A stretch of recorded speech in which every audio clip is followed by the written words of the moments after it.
So what's going on? What's going on, guys? It's your boy Tay, and today we're gonna talk about friendship. Actually, yeah, friendship in the penitentiary. Can you make friends while you're locked up? Are those friendships meaningful? What do they really mean?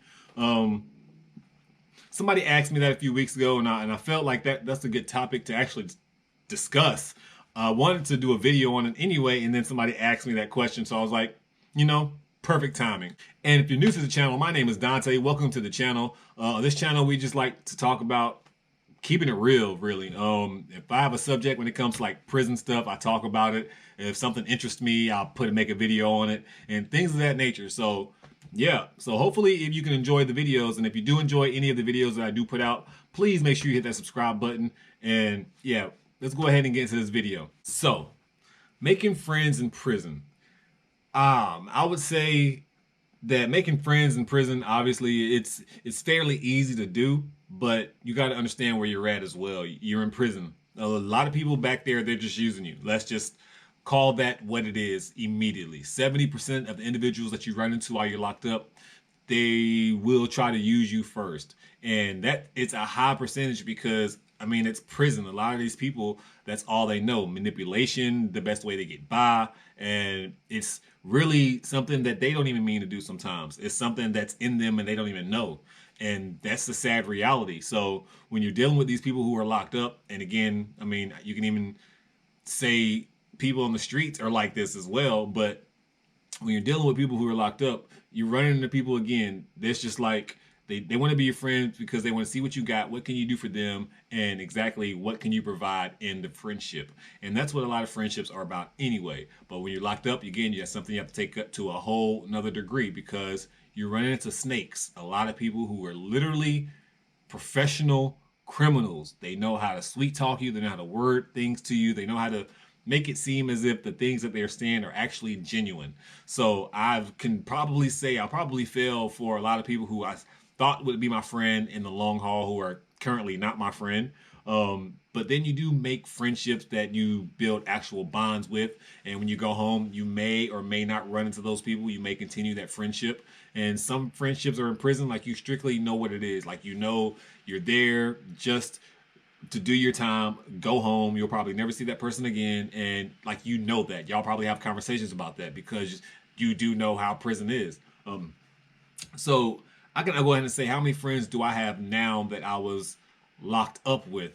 I do have a few friends that I was locked up with, and we'd still have some kind of connection. There is, but okay. When I say that though, it's majority on my end. I'm the one who normally makes the call or checks up on people, but I do that normally in life anyway, or was doing that normally in life all my life. Like I'm the one who has to pick up the phone for almost every scenario. So this makes perfect sense. Like dealing with the after prison life, you know, dealing with some people that you felt that you had a bond with while you were locked up, and now that you're home, like they come home and y'all don't even talk, or they'll come home and don't even tell you they're home. Like I've had that scenario probably more times than I even like to count on my finger. Because one thing I like to say about me, I like to say that I'm a genuine person throughout. Like if you're my friend, like you're my friend for life. In the good and bad times. And sometimes I get burnt for that. A lot of people know you have friends out there that they don't deserve your friendship, but you're a good person, so you feel like you need to be there for them, and hence they have your friendship, and you're going to be loyal because that's who you are, and they just don't understand what a true friendship / loyalty is supposed to be. And that's the reality of what people are back there while you're locked up as well. And so when you're meeting these people, again, if you watch one of my other videos, I talk about like you normally meet people because you want to get around people who you live in the same city with. If you happen to live in the same area, maybe y'all know somebody on the streets who are familiar with each other. That's how a lot of friendships start, just by knowing somebody similar or even just living in the same area. Heck, you could have went to the same store that this person went to, and now y'all are automatically friends. That's just because in prison, you just try to find some kind of bond to get around, and that's just what it is. You're around a bunch of people, and you're stuck all day long. You're forced to know these people, so that's just what it is. And then you start noticing you have certain things in common, sports, start talking junk, playing basketball, and then obviously friendships evolve from that.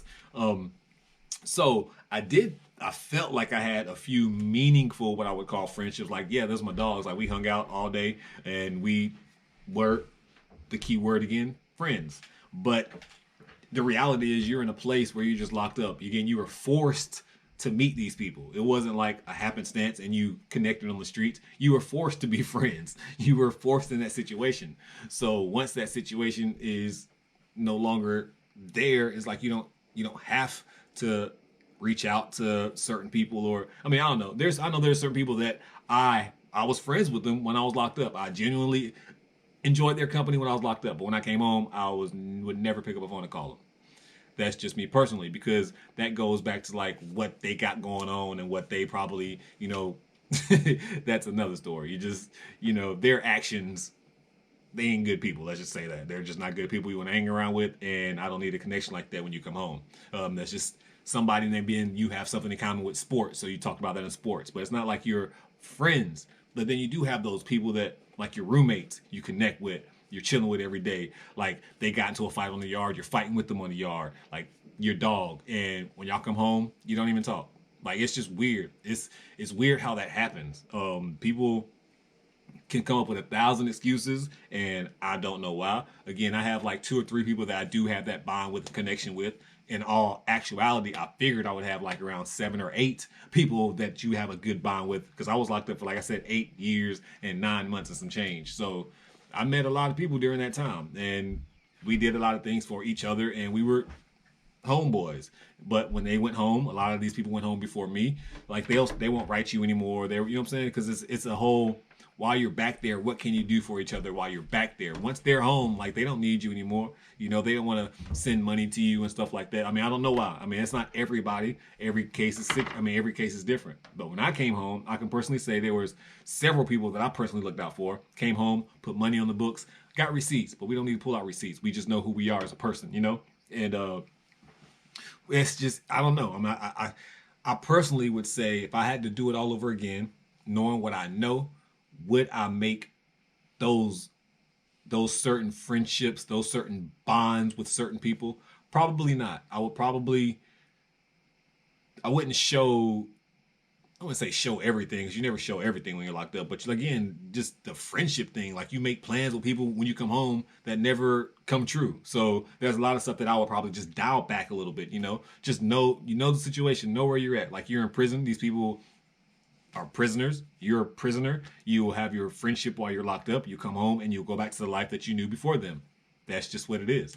Majority of the people, and that's just what it is. Like that's even how, when kids, they're friends when they're children, but when you become an adult and you grow up, like you don't hang with those people anymore, because a lot of the kids, their friendships were forced. The people that you knew when you were a child, they're probably forced upon you. Your mom, your mom's best friend and their children is your best friend. It's something like that. Your cousin is your best friend, or your cousin's sister, or something. It's somebody that they knew that y'all were forced to be best friends. It's not a connection that you walked out, met somebody, and start talking about and built that connection yourself. It's a forced connection. So I guess you can have friends, but you need to realize that those are forced friendships, and a lot of forced friendships just don't maintain. And that's where I'm pretty much at when it comes to like building and maintaining friendships with people you were locked up with. Yeah, I met a lot of good dudes, and yeah, there's still good dudes, and they're on the street doing what they need to do, but we don't talk at all. And there's 1 or 2 I can be like, well, damn, that's real shady. Like I looked out for you and everything, and vice versa. Like they looked out for me when we were locked up, but I went home, made sure they were still good, and they go home and don't even say nothing.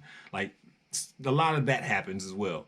But that's to be expected, because you meet people when you're locked up who expose people on the streets. Like they try to build friendships and relationships with people on the street because they want and need things while they're locked up. That's just how it is, man. That's just, I mean, you shouldn't really expect more than that.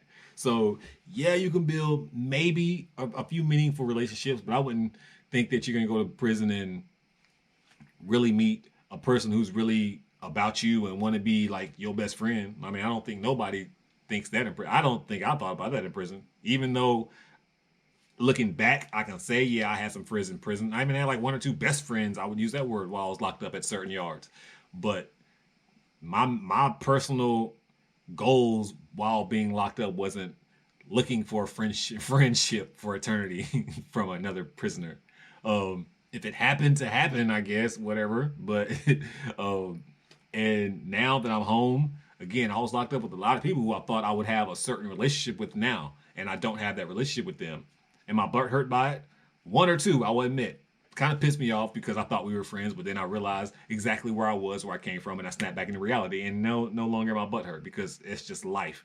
I met a bunch of dickheads in real life who, you know what I'm saying, same situation. Like when I went to jail, they disappeared, and even now, we're not friends any longer. So I don't hold ill will. But you can build real friendships. Again, like I told you earlier, I have like one or two friends, and I'm not saying anybody's name just because I'm not, and I ain't trying to miss nobody. I might have three or four, but there's one or two people who I kind of talk to on a regular basis who I was locked up with. After that, no, not really. And it is what it is. I mean, so I guess in this video, I would say I wouldn't go to prison expecting to having built lifelong relationships with people, friendships, any kind of ships, because ships sink all the time, especially when you're forced. When it's too much force, something's bound to explode, and you were forced in that situation for a lot of those friendships. So, yeah. So I don't expect. Yeah, I don't expect anybody I was locked up with to, maybe again one person, maybe one or two people, maybe to be in my wedding or nothing crazy like that. But yeah, no, yeah, everything's to be expected. You should already know what time it is. You get locked up, you do your time with these people, and you go home, and you leave them where they are, and they leave you where you are. It's just, yeah, be the one to go home first. That's all I'm gonna say. Don't be friends with people who go home first, because when they go home, they will forget about you. So make sure you're the one who goes home first. But anyways, yeah, and I'm being dead serious. That's not a joke. It's a joke, but it wasn't a joke at the same time. But yeah, I kept it real with everybody that I went home with. They knew who they were. Wrote a lot of people, and even it even goes back way. There's some people when you go home, they just don't want to deal with you no more because you're home. So there's like, he's home. I want him to do the right thing. I don't want him worrying about people locked up, so they stop writing you. I mean, it goes all kinds of different ways. So it is what it is. But yeah, this video's over with. Nice, quick video. Probably not. Who knows? We'll see. But thank you so much for watching the channel. And don't go to prison.